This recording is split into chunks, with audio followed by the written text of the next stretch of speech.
3, 2. We are live here on Plus One EXP's Roll for Content channel with a brand new show called, I got to figure out a way to gate that really well, Show Me Your Moves. And you might be thinking, is this our new Captain Falcon fan cast here on Plus One EXP? It's not. It is a new monthly feature that's going to be going on during 2026. We're getting a little bit of an early start on that as we explore life and design through the lens of PbtA moves. What's a PbtA move? We're going to talk about that. We're specifically going to talk about making hard moves because that is our theme here at Plus One EXP for the year. It doesn't have to be your theme. That's fine. This isn't intended to be a Dungeon 24, 3, what was it? I don't know. Where you do a thing every day. It's intended to be a way for us to live a little bit more intentionally and a little challenge ourselves a little bit in 2026. This is our episode 0. So if we seem like we don't know exactly what we're doing, spot on. Good job. You caught us. But we are going to talk through a little bit about what that theme means. But I want to introduce, let's introduce our ongoing host for the year and then our special guest for tonight, who might be the reverse of who you think. Aaron King, why don't you tell people about who you are, what you do, and where folks can find you online, because you're going to be our guest host on this show for the year. Hi, I'm Aaron King, and despite what Tony said, I know exactly what I'm doing. Well, good. Awesome. That's it. Also, I'm in a weird... I fucked up my camera. I don't know how to fix it because I don't stream. So if I look kind of noirish, if you see a splash of color here and there, if someone started playing saxophone the second you started watching us, I don't know how to fix that.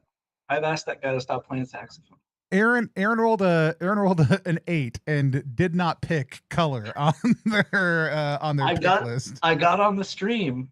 It doesn't look like the way I want it to. It's also weird. Tony's just hogging all the color saturation. I am like it right now. It is kind of desaturating as you go across the stream. It's a little interesting. Also, you cannot see right now because of how Aaron zoomed in. When we're in another view, you might be able to see better. There are interesting muted color pops in the mix also, though, too. So we'll get into that as we go. But just pay attention. It's a secret. This is an ARG. Yeah, that's if you can solve the puzzle, then you win. I've given you all the clues, Mr. Policeman. Awesome. Aaron, we'll talk about you won't be able to tell if Aaron is blushing later on when I'm complimenting them because of the desaturation. But Aaron is one of my favorite designers, period, to hang out with in person. But also, I love the stuff that they make. Patchwork World is constantly in my top 3 favorite games. Since I played it, it has not dropped out of the top 3. And I don't know that anything's ever going to make it move out. But I really love your focus and your understanding on exactly what we're talking about this year on PbtA moves, on how they influence gameplay, on what they can be. And I think you think about them in highly differentiated ways. I'm super excited to have you on with us over the course of the year, helping me and other folks explore this as somebody who I think is one of the best people creating in the PbtA move space. I'm super glad to have you, and I'm really, really glad you're here. Thank you for supporting my lack of an intro and then just stepping in and doing my intro for me. Well, it's fine. That's my job. I'm a professional. Yeah. And then let's meet our special guest for tonight. And that's Sarah Frank. Sarah, I want to tell people who you are, what you do, where they can find you online. Hi, I'm Sarah X Franco, or you can just call me your stepdad after you get me a beer. I do the cult here at Plus One EXP. I enjoy playing a lot of games. You can find me everywhere on the internet at Sarah X Franco, where I'll either be hyping games that I've played or talking about my plants, because I'm really into plants right now. It defines who I am. And that's all I have to say about that. What's your favorite plant right now? My favorite plant right now, I just got a neon pothos that I'm really, really excited about. He's just so bright green and so beautiful.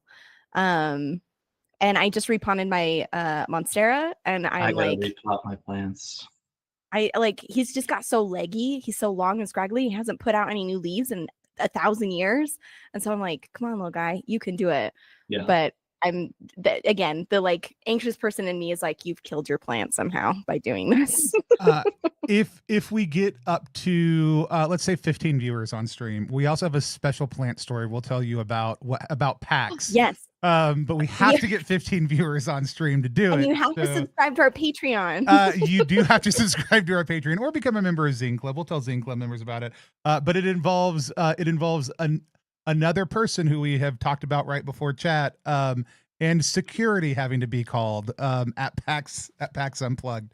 Some hard moves were made. And is it because Keegan took a shit in the Triangle Agency? This is not because Keegan. That one, the security was like, "We're into it" on that one, and so I didn't have any. Surprisingly okay. I didn't have any beer, so I filled this very large glass with some wine that I had in my little mini fridge behind me. But let's dive in a little bit more to everything. But before we do that, we do have a question from chat. And that's that I've heard it's from real_meatcastle. I've heard that Aaron King is taking RPG seriously in 2026. Is that any truth to this rumor? Aaron, do you want to drop any spoilers here? Yeah, I have to live the theme. I'm making a hard move. I have often not taken things seriously in order to avoid failure, but this time I'm going to try hard and I'm going to die hard. Excellent. As I believe famed canceled band Kanye West once said. Yes. So yeah, that's part of why I'm here. But that was a happy accident. That was a New Year's resolution I made. Right now, the Christmas creep is real. The New Year's resolution creep is real. But yeah, I'm going to be publishing a lot of games this year and reprinting a lot of games and going to some conventions and doing this every month and loving it and not failing. There we go. Anyways, so. This is, like I said, this is episode 0. This is really to kind of dive in. So the make a hard move is, like I said, our theme for the year. We have cool hats, Sarah, if yours is nearby. Mine is lost to the ether suddenly. I don't know if you have your hat nearby.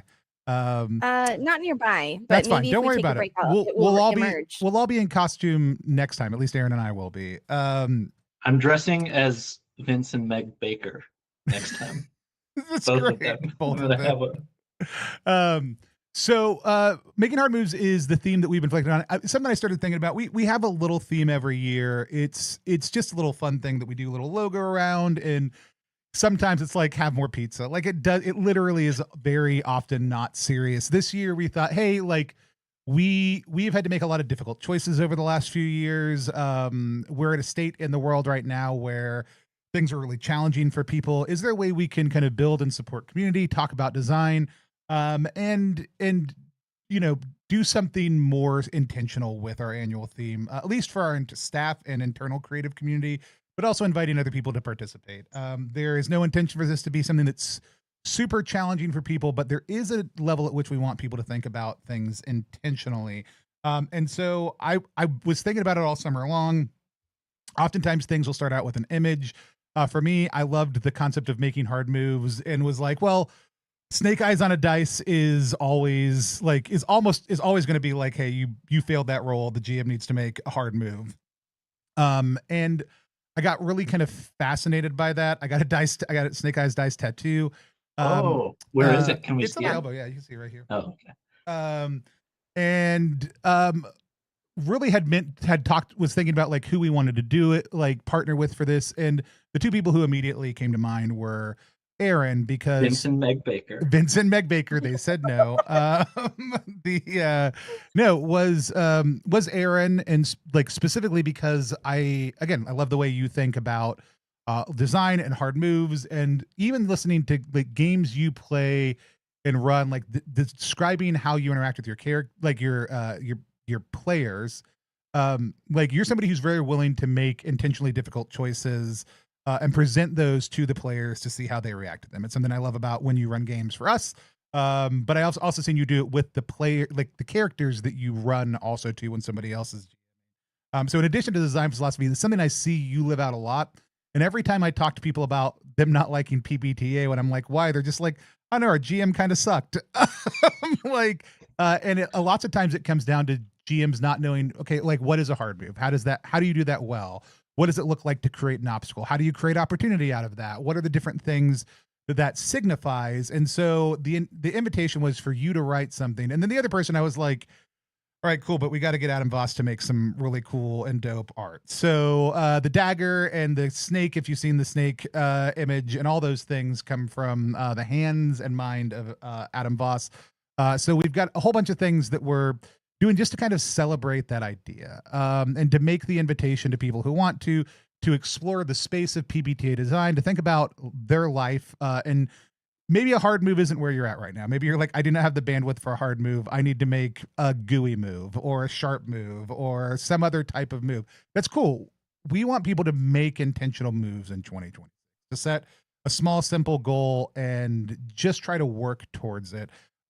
Lensing it through Powered by the Apocalypse moves seems like a really fun and interesting way to do that. So every month, we just launched a jam. Like I literally launched it right before we went live. You go to ttrpg.links / make moves jam. It'll take you there. It doesn't start till December, but the goal is just sometime this year to write down a PbtA move and submit it. And we will have us and our guests talk about some of them each month. We will create a community of like intentionality around some of that. And it could be just, hey, I made a funny little move, or it could be, hey, this is something that's really serious to my life right now, and kind of some of the process that I'm considering. So that is the big theme that we are embarking on this year, and kind of the community of practice we're looking to create and invite people into around it. But that's it. And we just want it to be fun, because that's one of our primary values is if something's worth doing, it's worth having fun doing it. So Aaron, let's talk a little bit about the concept of making a hard move. I've referenced it a couple times, but we had you actually write a nice little zine on this that Johnny did I think really good layout on. I hope everybody else does also too.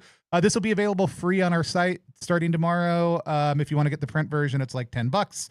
I hope we give away thousands of them this year. But we had you invited you to reflect on some of this stuff. I gave you the theme and had you and said, hey, can you put together some thoughts on this? And you wrote down some really good words and did some good examples.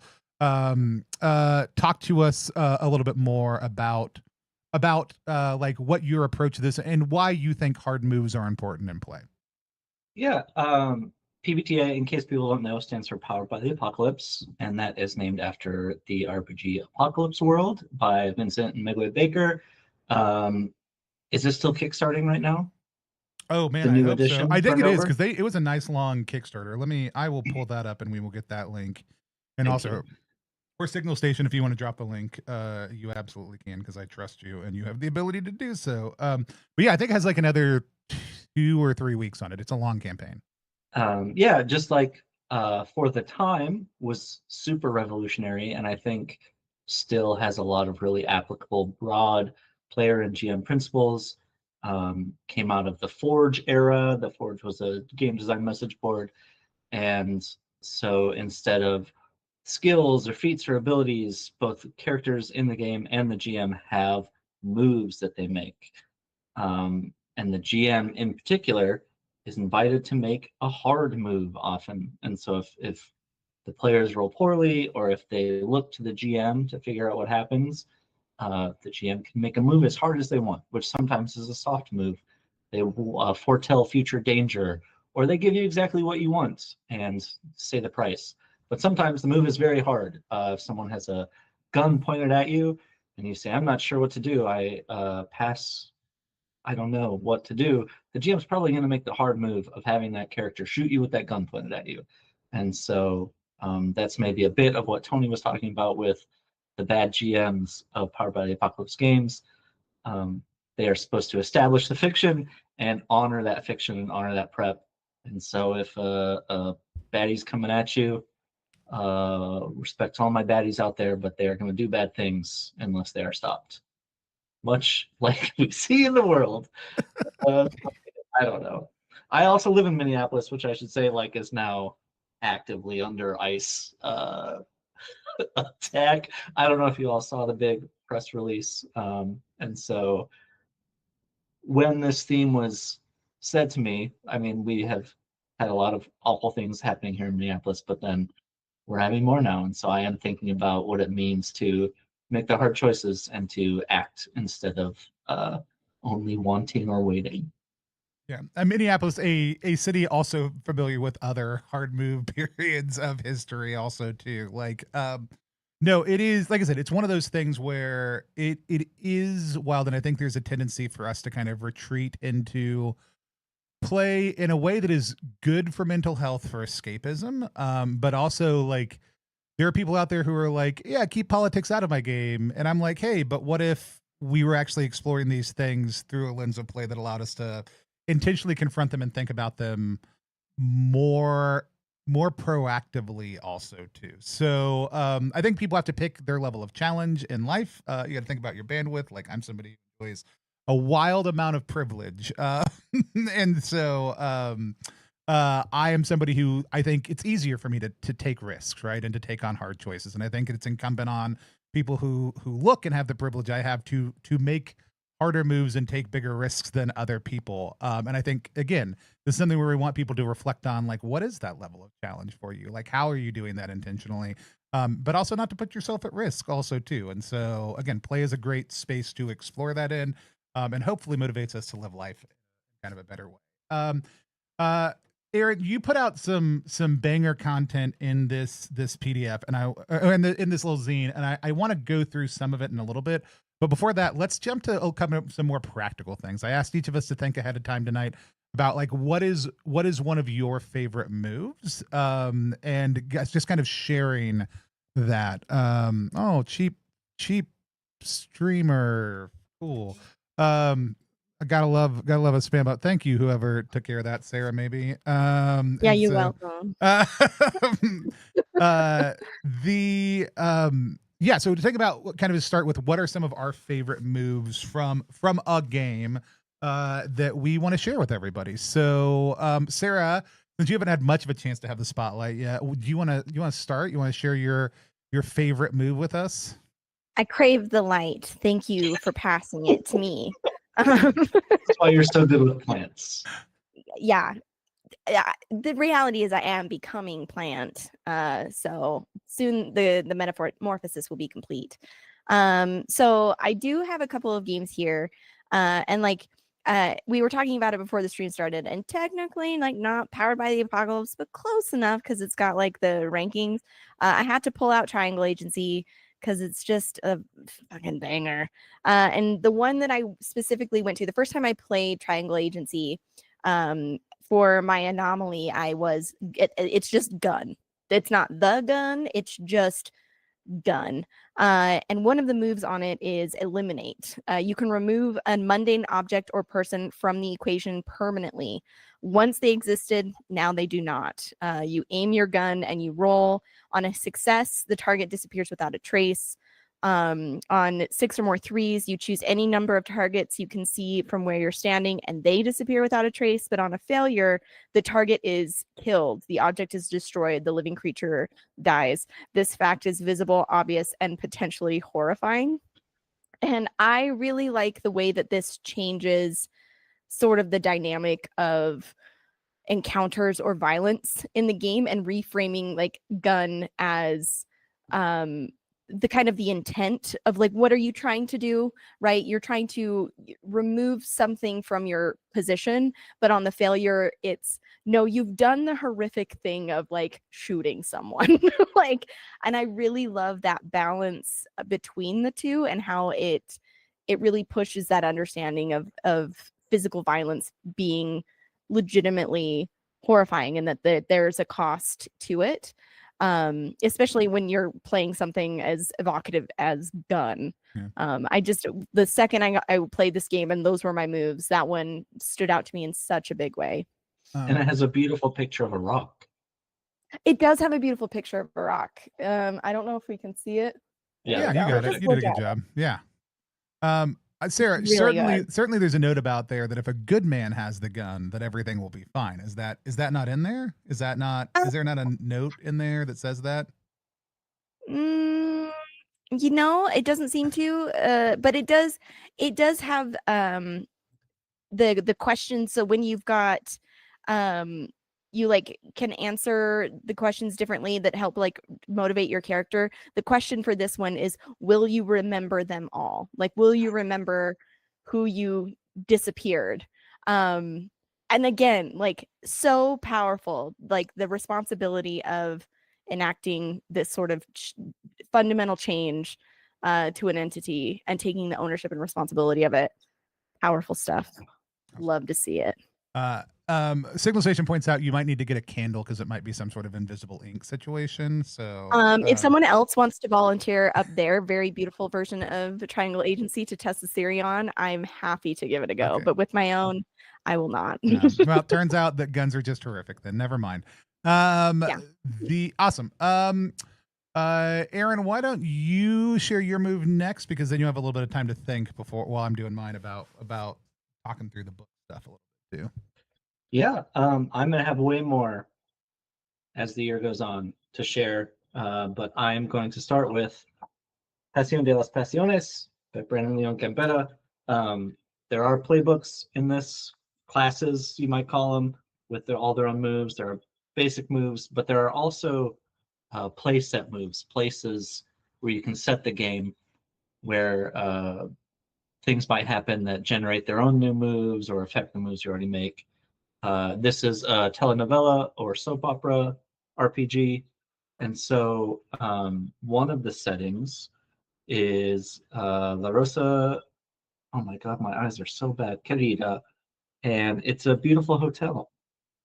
And while you're there, when someone attempts to strike out at you or demand what you deserve while by the pool, you may immediately mark a condition to throw them into the pool and escape their wrath, interrupting their move and preventing them from rolling. If you do this, they may immediately mark a condition to drag you in with them. It's such a classic scene from so many reality TV shows, soap operas, teen movies even.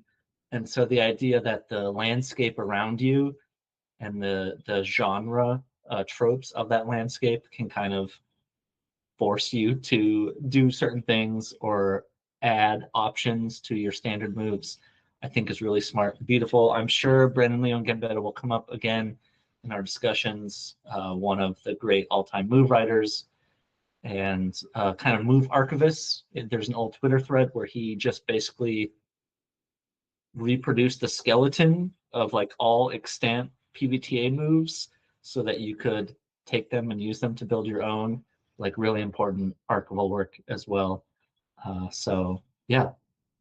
And it is that that archive is actually linked in the little zine, and there's a short link for it that hopefully I've set up already. If not, I'll have to make sure that's done later tonight also too. But it's going to be a ttrpg.link something. I'll cruise through and find it in just a second. I want to share my favorite move.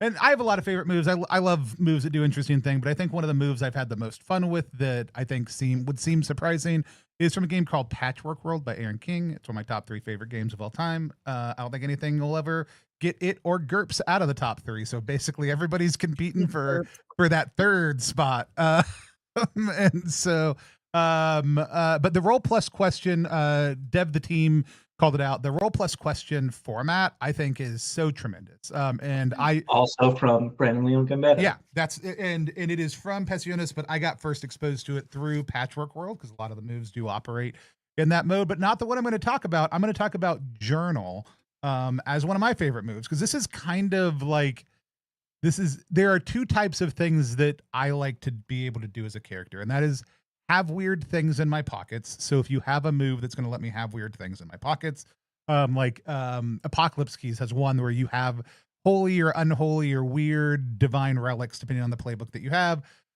It's one of my favorite things. It just lets me pull out a weird thing that I have, or Defy the Gods if you are playing the sailor class like Richard was when we did our actual play.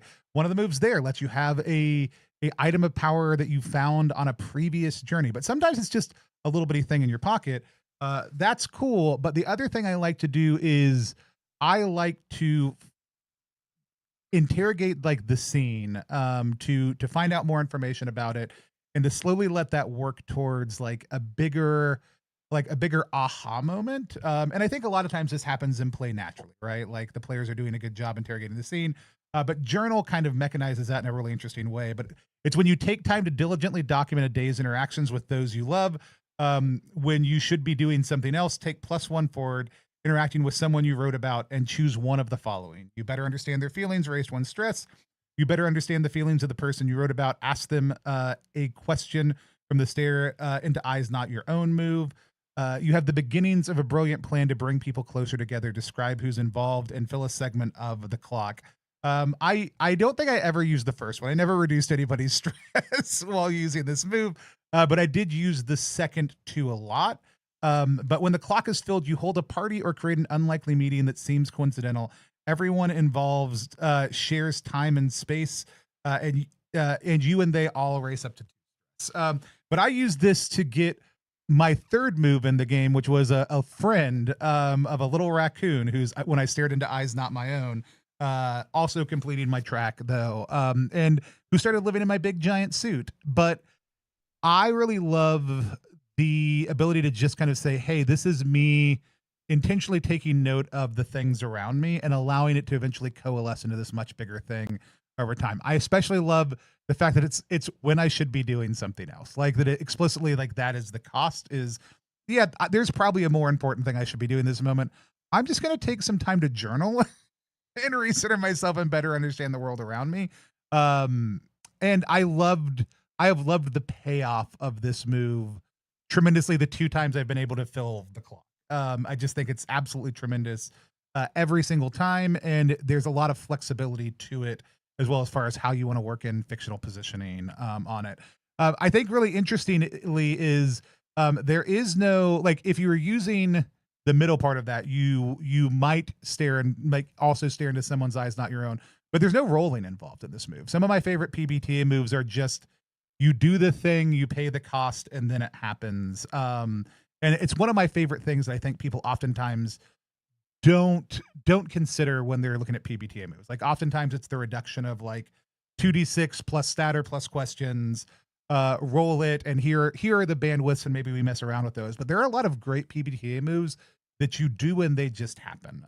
You're going to pay a cost for it, but they don't have to be that kind of standard structure. And it's one of the reasons that Journal, I think, it was in part really originally attractive to me, was that it's just going to happen.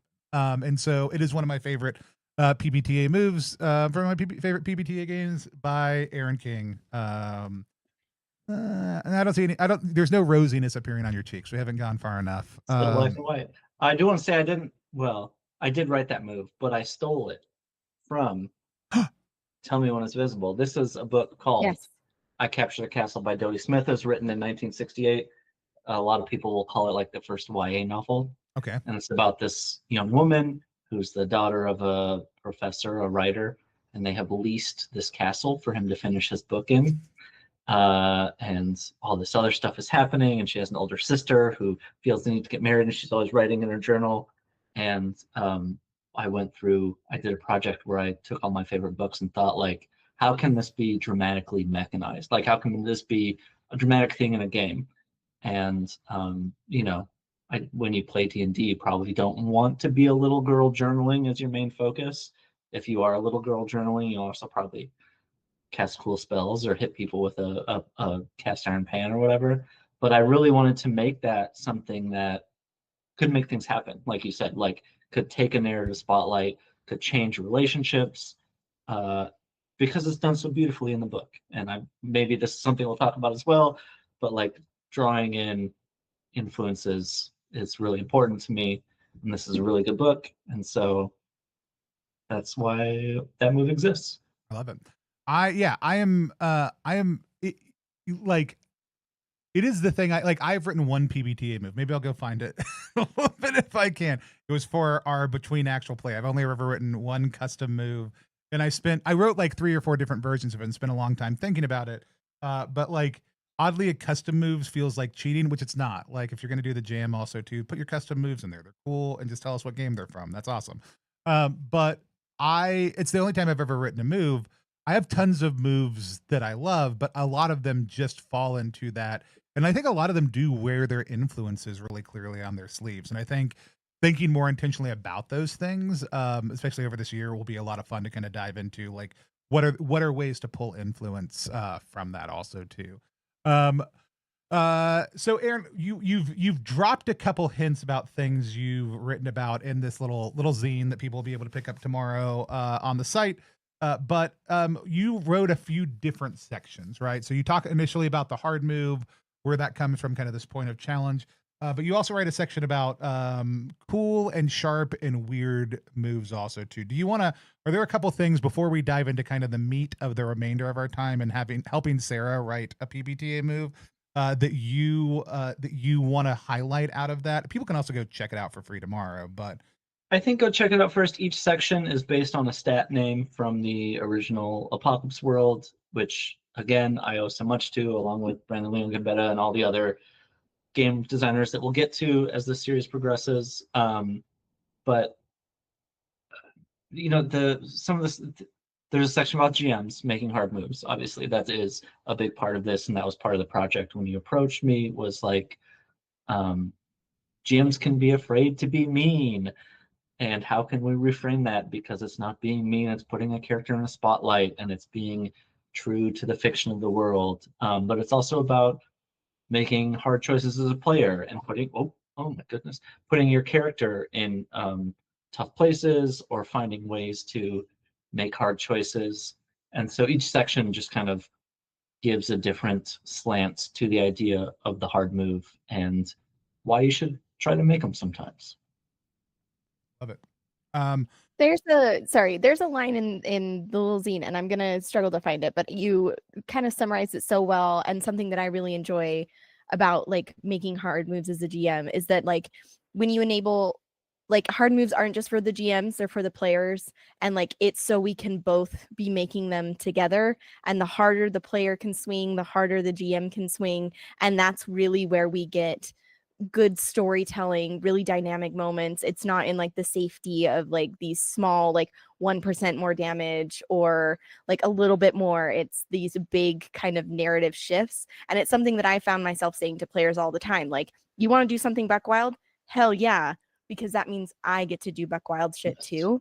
And like, that's the stuff. That's the good the stuff. gun captures that. I think that's why you brought it, is like, yeah, you can live the D&D fantasy of just one-shotting the biggest, baddest enemy.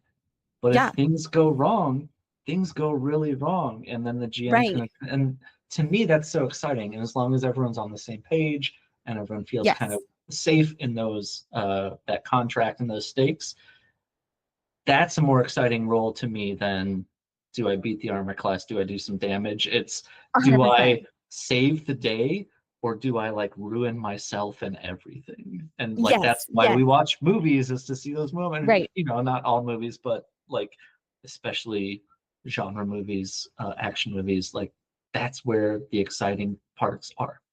Yeah. And getting there faster and getting there more concisely and letting everyone know what the actual stakes are. Like, moves are so clearly, often, and poetically written that you just like, you know, this stuff is about to happen and you can get excited about it. Yeah. I love it. But we are there's kind of a challenge at the end of the zine on how to write your move. There's some requirements that you encourage people to, and the jam is really meant to kind of help embrace some of those things also too. And so part of the reason we have Sarah here as a guest tonight, Sarah, who is more of a designer, I think, than they ever want to meet. So people who don't know, Sarah is our stepdad on our team. That is their official job title and description. But Sarah also, like, out of all of us, is one of the people who kind of rejects the concept of being a designer. Most of the rest of us design games. Sarah, despite having a new design credit in A Land Once Magic, really does serve to represent like players and GMs and the grounded experience of play that Plus One is all about on our leadership and ownership team. As somebody I always am excited to sit down and play games with, and does have design credits, but hasn't necessarily done a lot of design. And so as part of making hard moves, our first session 0 is going to be having Aaron work through Sarah's, I don't know if it's your singular design concept, but a design concept we've been talking about for a while. Most exciting. For a really long time. We don't need to talk about how old this Google Doc is. Oh, that's right. That's for the Google. It's from the Google Doc. So So there was I just remember us. I don't even remember how the conversation came up, but we were all, the first time I heard about this. We were at breakfast after PAX. So here's what had happened. You before tweets were a forbidden art. You had put out a post that was essentially saying like, pitch me just like a buck wild idea. And I remember I like saw it in between doing stuff, and I kind of jokingly was like, here's a concept that I have, or like here's something that could be kind of fun. I think that the specific pitch you were asking was for more of a setting, like give me a setting. And the pitch that I did is adventurers traveling through goldfish dreams, like much like Inception, right? Like how they're moving through a dream landscape, but instead of the human mind, it's the dreams of goldfish. So it's warped and weird. And I kind of threw it out into the void, and I was like, that's neat. And then probably immediately in the days following, I got multiple messages of like, hey, this actually rocks and you should do something about it. And I was like, wait, yeah, okay. And I think it must have been shortly before PAX of 22. Because then like from there, Amanda P, who's based out of Philly, struck up a conversation with them. I've talked to Aaron King about it. We have a whole group chat. We have a whole group chat that every time it like pops up, I'm like, ooh. I thought I could just like trick like Dan Phipps and Aaron and Keegan and Amanda into just like making a thing, and I could be like, yes, you've done it, well done. But they keep being like, so what are you gonna do, Sarah? And I'm like, because it's a new way of thinking of in game design that like I'm used to playing games, but like going through and thinking out like the outcomes, I think I've built up in my mind to be difficult.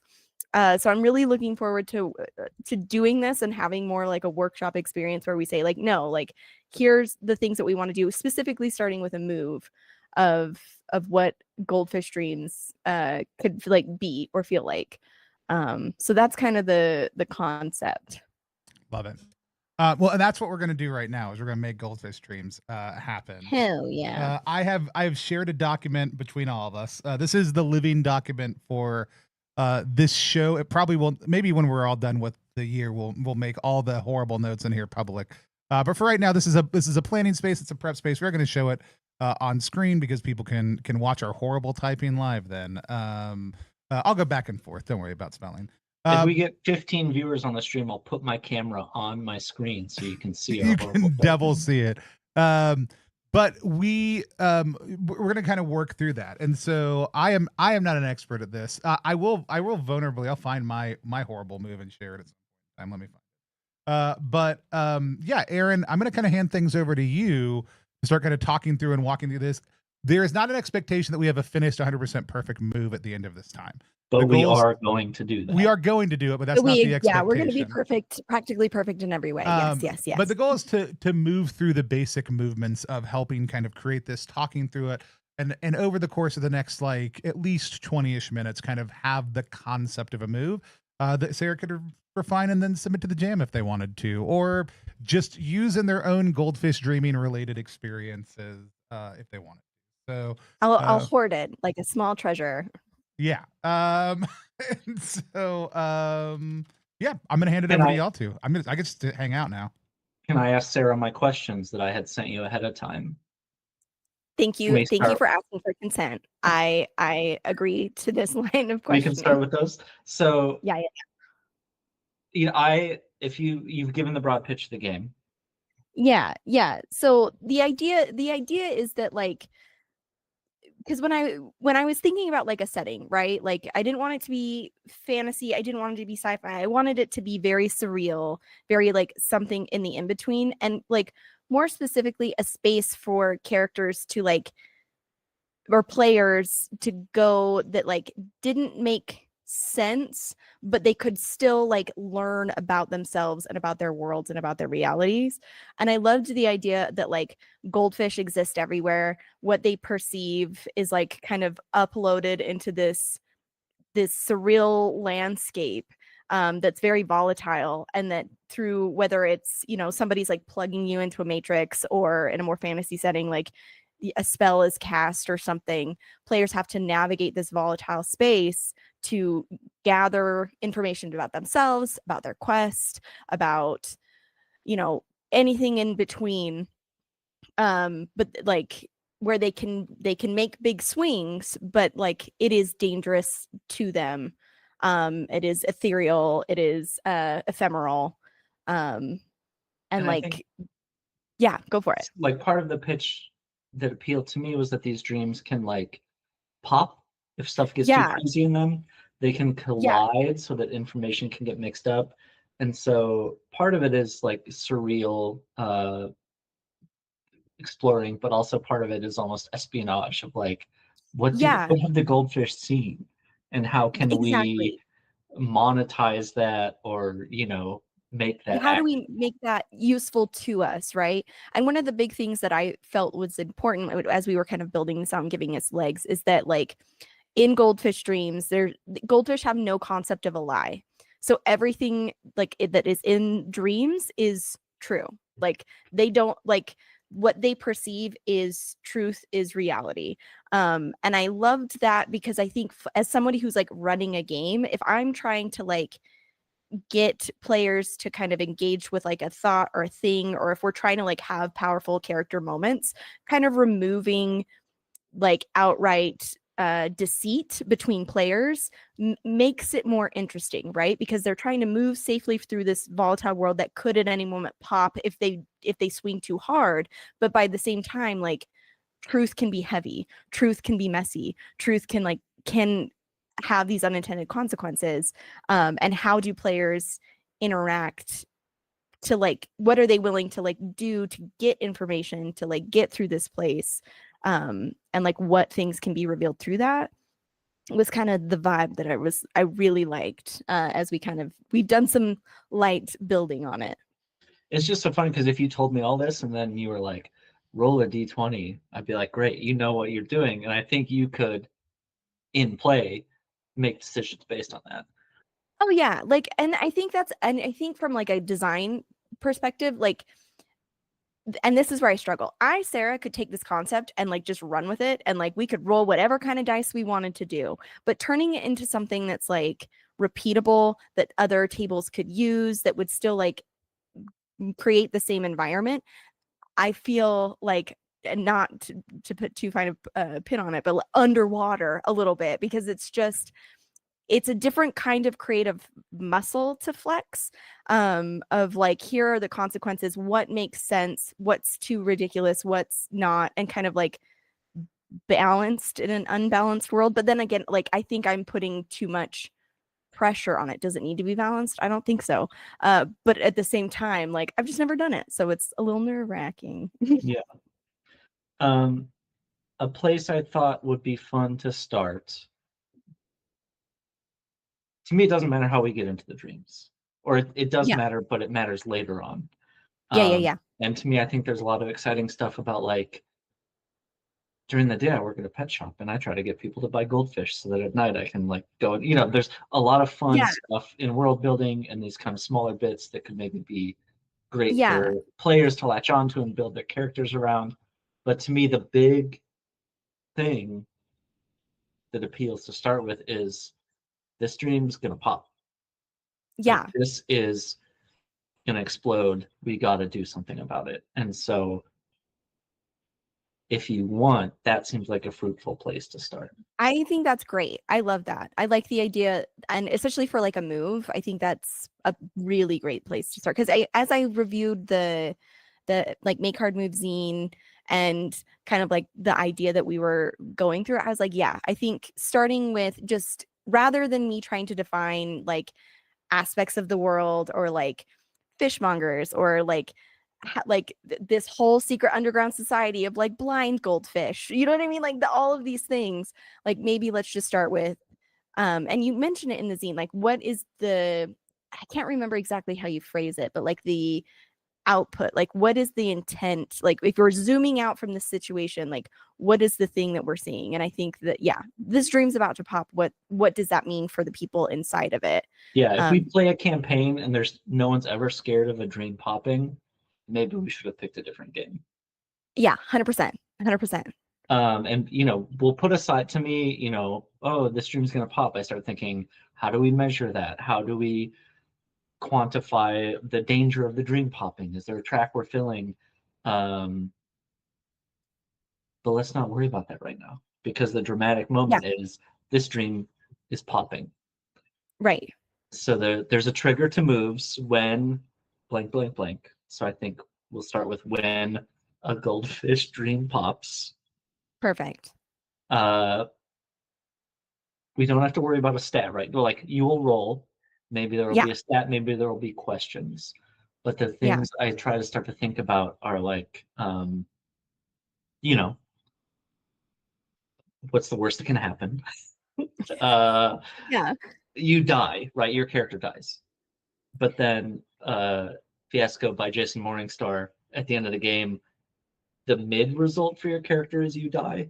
It's like, that's great, you found peace. And then there's worse results. And so let's start thinking about the worst things that could happen. And then let's dial it. Like, I want to bring it back into, I love what you were saying about like truth and personal revelation. The dream pops, you have to go somewhere, you have to end up somewhere. There's maybe a liminal space where things happen, but like, what are those things that are happening to people if you're not dead? Yeah, like, and that, so in my mind, right? So this dreamscape it's comprised of like bubbles that are like floating or like kind of coming in and out, sort of a thing. And when fish wake up, they pops. And I think you are dead. Like, the peaceful result is, I like that middle. The worst thing to me would be that you are trapped, like in the like floating in space, essentially. Like, you are still cognizant, you're still aware, and now you're just no dreams. You're in the dreamless space. You're in the dreamless space, and like you're just like inundated by like sound and noise. It's not like collected in a perfect like little sphere and like a singular narrative, right? It is still a dream, so it can be kind of wonky. It's just you are being completely bombarded by light, sound, faces, whatever, that like without context, without meaning, and you're like adrift with no like way to like grab on, right? Yeah. So that happens to the character. That sounds awful. I wouldn't want to tell the player, now you can't do anything. Right. Yes. So I would just say you're in a really shit position. Right. You're going to have to figure out what you do. There's a sacrifice to getting out of this. Okay. So I think there are some options there of like, this awful thing happens. Your character is doing this. You are stuck here. But are there other ways to like let the player keep playing, to be like, your old character is stuck here? Do they become a goldfish swimming up? Like, can we give the player like agency even while their character is stuck in there? Like, do they have to make a new temporary character? Do they adopt a side character for a little bit? Do they like does the fish wake up and they are the fish now? This is all right. This is good. This is fruitful. You know what I mean? Like, there's a brief moment of just like, ah, and they just get sucked into like one of the fish's consciousness. But also, if they planted these fish in the homes of powerful people, they know what truth is now that they're in the fish. And so is this a moment for them to like survey shit and actually impose some truth on a situation that is otherwise goldfish confusing? Right. But they are also a fish now. Right. This is good. And they don't know where they are, right? Yeah. Like, you've just kind of like borked into like some sort of reality. You got the fisheye lens on all the time. Right. You don't have a stomach anymore. Things Do are fish crazy. not have stomachs? Goldfish don't have stomachs. So this is the other thing. So when I was like doing this, I was like, I'm gonna learn everything there is to know about goldfish. You And have there's to. a lot of really interesting things about gold. They can recognize faces, they can recognize music, like composition. So they did like studies playing like Chopin and like Bach to fish, and they could like tell, like, yeah, this is what's going on. If you leave goldfish out of the sunlight, like their scales will lose color, and they'll like there's so many goldfish facts that That's are what happened to really, really Aaron's camera. We left it out of the sunlight for too long. too long. These northern They climes. also cannot close their eyes. They do not have eyelids. This is Their eyes are key. always open, which I like. Again, love the concept of like they are sponges of information with minds that like cannot comprehend or hold, and so pieces of these are splitting off, fracturing off for like players to take advantage of. So we have some 6- results. PbtA move, you roll on a 10+, great things happen. On a 7-9, maybe a hard choice. You do it, but something else is going wrong. And then a 6 or less, be prepared for the bad hard move. But on a 7-9 where a world pops, it means like maybe you escape. You probably do escape, but can we bring in the no eyelids thing? Like, do you take on aspects of the fish? You escape, but you can't close your eyes for 1 month. You see everything that happens. You like, yeah. I like what you're thinking. Let's see. you lose I'm all reading through color, my goldfish like facts. me. You lose. I do kind of love like the idea that like you lose color, or let's see. I'm reading through this. Is this like goldfishfacts.com? This is a Google Doc that I have compiled. A bespoke goldfish facts document. Yeah. A group of goldfish is called a troubling, not a school. That's so good also too. Isn't that sick as hell? The oldest goldfish recorded age was 49 years old. So I'm coming up on it. You're coming up on it. They can hear super well. They also, let's see. They can see. Goldfish have one of the most studied senses of vision in fishes, which is wildly fascinating to me. They have great senses of smell and hearing. And their ability to hear comes from small bones in their skull that link their swim bladder to their inner ear. So they literally like feel the vibrations in their tummies to make sound. Like that's crazy. Why they like music so much. Yeah, they're just weird little guys. Rumbly tumbly. Yeah. Rumbly tumbly. So I would say like okay, great. You make it out, or you make it to the next stream successfully. Choose but one. Perhaps, yeah, like choose one. You can either you can't close your eyes. You can't close your eyes. You hear with your stomach. Or but they don't have like oh, that's right. But your swim bladder, I guess, is more accurate. I'm gonna write down intestines in the notes. There you go. I like that. Or maybe you lose your stomach. You lose all color. And you lose all color, something along those lines. I wrote down you gain a troubling, because that there we go. Having a troubling sounds really like and it's then just the a character fun thing. sheet has a space for has a troubling track.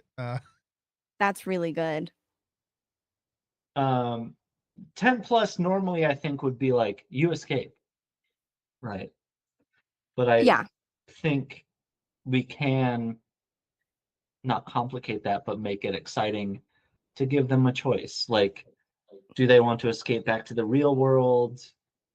Ooh, or like where else can they go? Dream. Right, exactly. Like if they succeeded on this, give them the power to choose. there are probably other places they could maybe go. So are there other, Yeah. I don't know, based on the No, I really like genre, based on the, yeah, like where else could they choose to go that would be beneficial? Yeah. Whether like, because in my like when I was thinking about it, right, it's this interdimensional space where you go, you can find information. These dreams are kind of like floating in on they're next to each other, right? You can escape into another one. You can hop through them to reach like a different destination, like a quick travel sort of a thing. It's this weird space on the in between, full of truth and horror. Like, do with that what you will. Is there something I also wanted, like the idea of like unfiltered truth really appeals to me. And so I like the idea of somehow working in the players have to reveal something about their character's truths to everyone else. Like Whoa. everyone else gains the open eyes of the goldfish and they see a truth. The game Good Society has this awesome mechanic where you give someone a monologue token and they just have to, Ooh. in the classic Jane Austen way, just talk about how they're feeling and what they want and what they love and what they hate. Can we do something in this move about like you're passing through the realms, Right. someone reveals a truth or someone spots a truth Yeah. in someone else or something like that? I really like that. Yes. I think what I was thinking kind of in those ways is that let me see if I've got it typed up, but like there's let's see. It's almost like there's truth in the dream. There's like parts of like bits of wishes or whatever, but in order to like accept or find wishes, you have to kind of give up truth, sort of a thing. So whether it's in like this move or a different move, maybe like part of like finding pieces of wishes or whatever is like you have to give X number of truths about and like pick it doesn't have to be like one character, but like pick 3 questions from this list and answer them and in order to like find a piece of a wish to be able to do XYZ with. So there's maybe like a reveal a truth side move. Yeah. Yeah. And so if you escape the bubble as it's collapsing, maybe one of your Yeah. options is look to this reveal a truth move. Yeah. Yeah. Reveal a truth about yourself, gain some wishes or something. Yeah, exactly. Like we as a collective, like and again, like the more truth that's revealed, the more unstable a dream becomes because you're just filling it with more things, and that's kind of like That's what's how I pushing it to feel pop. every morning. Yeah. Right? Too many feelings. I'm gonna pop. The dream is dying to the truth of the outside world. How unfortunate. The dream is dying. I must persist though. Yeah. No, I really like that. Do we have a move, Tony? Archivist, writer of the I've written a lot of things down. Here's what I've written down as far as notes. Okay. When the goldfish stream pops, y'all can also look at this. It's on the screen, but also in the document. Uh, uh, we were working kind of 6 to. I don't know if the last conversation was 10 or not, but it sounds like it. When you are drifting a dreamless space bombarded by sound images in a sensory stream, the fish wakes up. You are stuck in the fish. Our mixed ones were gaining an aspect of the fish, which were lose color, no eyelids, here with your intestines. You gain a troubling or you have no stomach. The unfiltered truth question mark. I wrote down name and mark a revealed truth. When the track is filled, access a wish. I was Ooh, envisioning yeah, some love that. amount of boxes that if you essentially Yeah. getting out of one and rolling well eventually lets you potentially advance to getting a wish, right? Was kind of the concept. I think one of my questions that I was thinking about during it is, are goldfish dreams separate from all other dreams? And do your dreams interact with Absolutely. goldfish dreams? Only if things have gone severely wrong is my impression. Because Yeah. I do think there is, and I think this would probably live in either the mixed or like mixed success or like hard move. other people gaining because the unfiltered truth part and the sensory awareness part I think are cool. Other people around you gaining an awareness of like a bad dream you have or a piece of knowledge that's what I meant about the reveal truth, right? Yeah. Like, Gotcha. instead of the truth of the dream, something bad comes out about you. Yeah. Like, oh no, Gotcha. everyone realizes that I'm dreaming. Yeah. Yeah. And like there's something about you that's now out in this space where other people may or may not be. Yeah. I gotcha. Honestly, that could be what a troubling is, right? Like, because that is like essentially the cohort around you now knows a thing about you. Like, it could be. Yeah, I'm not saying it is. I'm just saying I think that is an interesting, like and this is essentially the like what is the fun and play version of I imagine myself naked, before a big test that I didn't study for, whatever. Like, right? Like that is like playing with that coming out of yourself, whatever that dream fear is. Like I think there's a really interesting interplay there at the table and relationally. And if it's just related to who's around you when you pop out, like that is a far less controllable thing given fictional positioning, right? It may just be your friends. Is that in the middle of like a showdown with the big bad who is also the person who broke up with you in high school? Maybe that also too. Right, or is it a triangle agency thing where you're back in the office and the HR person sees this awful dream that you've had about them? Like, yeah, I think it's a fruitful place to look at. Yeah. And so and it could even be a stream through all of them, right? Like there could be that interplay at each level. But I mean, like I really like the idea that like you gain like a troubling, which is like a truth is just known about you and sort of like has a ripple effect through the dreams. So it's definitely broadcasted to like the fellow players and like the party that you're with, but it could potentially like alert other people who are traversing this thing of your presence and like they now have like personal details about you, right? Like not only did your classmates see that you didn't wear pants to school, but like people in the hall did too. Like it's a broader kind of impact. Yeah. I really like that. I love that. Speaking of streams, is anyone in the chat giving us some help? No one in the chat is everybody's listening. People are asking interrogatory questions about like, oh no, never mind. Signal station just popped in, and it was before they would have even heard you say that because of the delay. Maybe your exposed dream propagates to other goldfish dreams, and everyone keeps encountering them. Like there's a reflexiveness. Yeah, I like the idea that it's almost like there's an echo effect of it, right? Like this thing is like, as the vacuum of truth is like popped, it like pulls out a truth about yourself, and like that's what kind of sparks across this strange, weird landscape that people are traversing through for a myriad of wild reasons. I'm immediately starting my Goldfish Dream zine called A Vacuum of Truth. Expansion, new moves and options for Goldfish Dreams. Amazing, very good. But yeah, I mean that sounds like we have a move for what happens when goldfish dreams pop. Generally speaking, I think we'd need a little bit more textual structure around it, but the overall kind of output part is there. And I think the question of like, hey, is it a stat? I mean, one of the things I think that's so great about the question and fictional is they make just really tremendous standalone moves. But again, I love watching people play around. I think the classic one I hear people reference from Aaron's design a lot is your parents are swallowed by whales, and you just consistently gain whale as a stat. Like, are there ongoing tracks or stats that you want that goldfish dream travelers like they are accumulating and dealing with? Gain? Yeah. I think those are all interesting questions too, but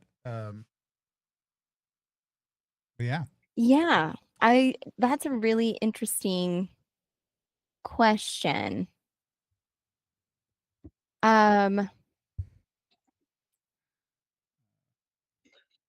Maybe we don't have to answer it right now. You don't have to answer it right now. Maybe we don't have to answer it right now. Yeah. I do like noodling it.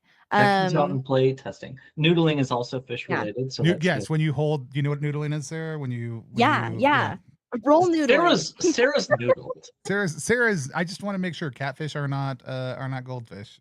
So. Sarah's noodled and been catfished. I would bet money on that. Both things are true. No, I know of the noodling. I don't think if I've been catfished, they did a really good job, and it is still actively happening to me. And I would love to live in suspense forever. Yeah. Please keep it that way. I do wonder if Pablo Frankenstein is just going to catfish Keegan forever, or eventually, I really hope so. come down and become part of a I throuple really with him and hope Joe. so. And so, that's what I want Keegan's move. I want a Pablo Frankenstein based move. Actually, Pablo, reach it. I mean, go ahead, get in there. This is your moment. Let's get you on the stream. Pablo, make that hard move, Pablo yeah. Frankenstein. Come on, Pablo. Appear on stream. As hard as your abs are. And if you don't know what we're talking about, go to Blue Sky and search Pablo Frankenstein Jr. And enjoy everything about that experience. That boy's got abs like a corn cob. 100%, all ridiculous. The way down. No, I think this is great. I think this is a great starting point. I think, Aaron, if you were going to keep on going in this process, because I don't know that we have to, but maybe some notes for Sarah to keep on thinking about. We just talked about, like, hey, what are some of the things that might contribute to how you roll this? But what are some of the other things you might toss out as things to further noodle on this move? Yeah, like I said, like it implies a move about truths being revealed and gathering wishes, which I think is maybe something you could also do if you like successfully infiltrated the dream. You might be gathering wishes and revealing truths. So there's then becomes an ecosystem of currencies of, like, you know, building up, like you said, the wish track and everything.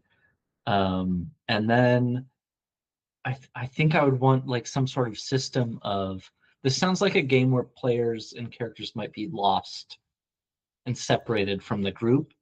And so what do the players do if their character is off in the zone?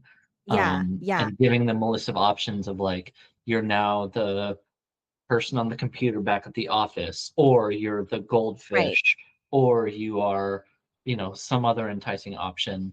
It sounds like a game where separation might happen a lot, and so it might be good to build in this idea of kind some of what that happens, players to do when their character is just like zoned out. Yeah.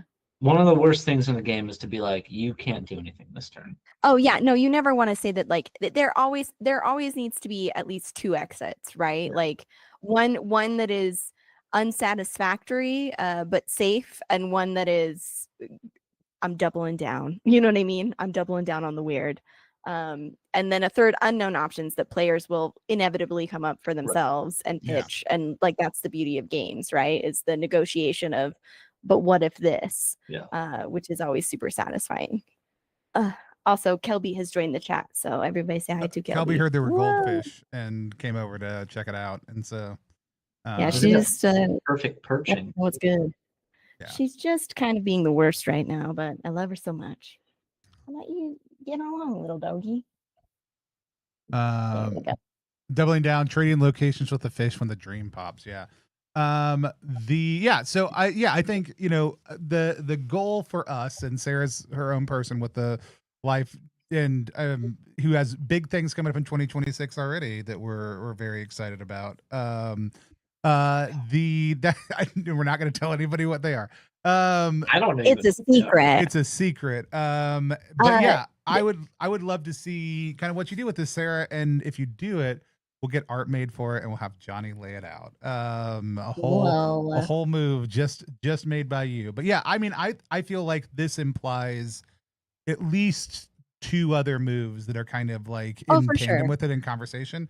You don't have to make all those if you don't want to, but I would love to see you take a crack at it and us to do some cool Sarah shit in 2026 with this. So we'll, if that happens, you'll see it over on the jam. We'll get it. I think, Sarah, do you have an itch page? I don't. Like, that's the thing. Like, this is not my space. Like, it is, but it isn't. Yeah, and so I think I just want to thank you for doing this, Aaron. Thank you for like taking some time to help me even just like talk through it and like help throw out ideas to stick, because it's super helpful for me. Or I'm like, oh, I wouldn't have thought of it that way. Like, it feels very like when you sit down to do it for the first time for me, and I'm sure I'm a human being, and this is probably a very normal experience. But it's just sort of like, oh my God, I have to have everything figured out right this second for anything to make sense, right? It's kind of like when you're first sitting down with like a big game in a big world. It's like, I have to know the zip code and every person that lives in this town and what street they can buy corn, or what happens when they ask me about tortillas. Like, I don't know what's going to happen. Like, it can be really overwhelming. This definitely makes it feel like, no, you just have to figure out, like, if this, then what, and build it from there, instead of you understand the atomic collection that has brought about this phenomenon. Well, I also think the fun thing about this, and again, part of the goal is like even for things to be in conversation with each other. Like, it's been one of the most fun things hearing the bakers talk about the changes they've made for the 3rd edition of Apocalypse World. Is it's based on who wants to play, how they want to play, what's happened at their table, like that people are wanting to interact with the game in different ways. There is a fun level of you finishing this move and then just putting it out and saying like, hey, do other people want to make a move that interacts with this move? Like, you don't even have to be the one who does that. The fun thing is you can be like, I figured out what happens when a dream pops. Here are some notes about an infinite amount of notes about goldfish. If you want to make a move that interacts with this, I welcome you. Right? Like, those are things that over this year we can do. Like, and I would encourage people, if you're gonna hop in the jam, to think about like whether you want other people to have moves that interact with your move, how you want to invite people to do that, like getting together with some other creators and being like, let's make moves that are in conversation with each other and talk through that. Like, I think it's one of the richest veins about PbtA design that, like, I think we understand it in a play state, like that the moves are talking to each other just like we're talking to each other. But I don't think everyone has really realized that is part of the design state. Like, we think about things in very kind of commercial terms of like, oh, I did a hack of this, or I reskinned that, or hey, I liked this move, so we took it and I got the person's and I put it in the middle of my game. And all those things are a form of those moves kind of talking to each other and us being in conversation through them. That I think there are people who are enmeshed in PbtA who probably had a decent sense of that, like especially people who roll up to the baker's house and get to play with them. But I think there's a lot of other people who may miss that. And I also think it's one of the beauties of like, make a custom move. When you make a custom move, that move is in conversation with the game that you are playing, right? And I will find it before next episode. I could not find my move that I made. But it was basically. I hate it when you lose your moves, Tony. It was basically leave your moves lying around. I was playing as the mother, which is somebody who's building a Frankenstein monster. You can go watch it on the stream. And I used the move even, so like it's on there somewhere. But it was basically make a freaky little monster friend was the move. It was that when you approach a monster with a desire, sort of like a desire to understand it, that you can roll against composure or one of the other stats. There were 2 stat options, and that like the best result was that monster will become like an NPC ally for you. The worst result is the monster freaks out at you and lashes out because you dramatically misunderstand its nature. But it was basically make a freaky little monster friend, and we got the Limehouse Lurker to be a weird stepdad to the child that I was making. And it was like your 2 dads, one of whom is also an ancient little boy. And so it was super, super fun, and really enjoyed it. So, Dev the team, it is a game jam. The game jam is at ttrpg.link/make-moves-jam. You can head over there and check it out. Just launched it. I don't know if anybody's joined yet. We could find out by looking, but I'd have to go do that. This is great. This is everything I wanted from the first episode. Sarah, are you fully satisfied with everything that's happened and more? Yes, I find this to be quite adequate, as my niece would say, quite good. Excellent. What Aaron, a weird niece. She's wonderful. Aaron King is co-host supreme, dictator of our hearts and lives. Is there anything else you want to add in before we're done? Can I close with a quote? I'd love for you to. This is a quote. Well, I do want you to framing wise understand. I'm going to end the stream as soon as the quote is done. We're not going to say anything. This is going to be the final moment and beat. Okay, of course. I want you to know that. This is a quote from A Young Man's Journey in Viraconium by M. John Harrison. The lesson we learn too late is that we cannot have only by wanting. Nothing impedes us. We need only act.